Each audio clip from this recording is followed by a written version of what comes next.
আসসালামু আলাইকুম বন্ধুগণ। আমার পাশে যেটা দেখতেছেন এটা হইলো পুরুষ পেঁপে গাছ। এই যে এটা হইলো পুরুষ পেঁপে গাছ। কিন্তু পুরুষ পেঁপে গাছও আপনার কিভাবে পেঁপে ধরতেছে দেখতেছেন, এখানে কিন্তু আমি আগাটা ভেঙে দিয়েছি।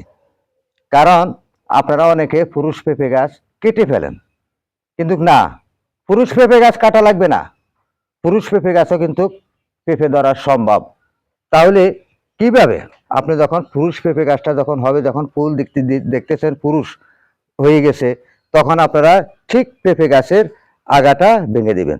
আমি যখন এখান থেকে আগাটা যখন ভেঙে দিই, এখান থেকে আরেকটা শাখা প্রশাখা বাইরে কিংবা আরো শাখা প্রশাখা আছে, এই যে দেখুন এখানে, এগুলো কিন্তু আমি ভেঙে দিব, এগুলা সম্পূর্ণ ভেঙে দিব। তাহলে এখান থেকে দেখেন এখন কিভাবে পেঁপে ধরতেছে কিংবা ফুল আসতেছে। তাহলে আপনারা সবসময় খেয়াল রাখবেন, পুরুষ পেঁপে গাছ কাটার প্রয়োজন নেই। মাথা, শুধু মাথাটা, গাছের মাথাটা একটু নরম, মাথাটা একটু ভেঙে দিবেন। এরপরে দেখবেন যে পেঁপে গাছ থেকে পেঁপে ধরতেছে, পুরুষ পেঁপে গাছ থেকে পেঁপে ধরতেছে। তাহলে সেটা আর ভাঙার কোনো প্রয়োজন নাই। আপনারা কেউ হতাশ হবেন না, কারণ আপনারা অনেক কষ্ট করে পেঁপে চাষ করেন। অনেক নার্সারি তারা এই মাদি কইয়ারে আপনাকে পেঁপে গাছ দিচ্ছে, কিন্তু আসলে পেঁপে গাছের আইডিয়াটা বোঝা সকলে পারে না। কোনটা পুরুষ হবে কোনটা মাদি হবে এগুলার আইডিয়া সকলে জানে না।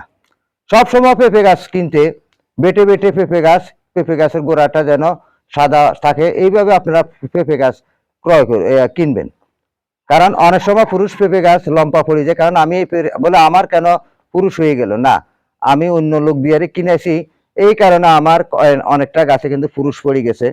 তাই আমি এগুলারে এখন পুরুষ থেকে মাদি করে ফেললাম, কারণ এখন আমার এই গাছেও পেঁপে ধরা সম্ভব।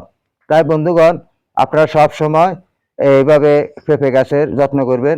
পেঁপে গাছের মাথাটা যখন ভাঙিয়ে দিবেন, সেখানে আর কোনো সমস্যা হবে না, সেইখান থেকে পেঁপে ধরা সম্ভব হবে। সকলকে সেই প্রত্যাশা জানিয়ে এখান থেকে বিদায় নিচ্ছি। আসসালামু আলাইকুম।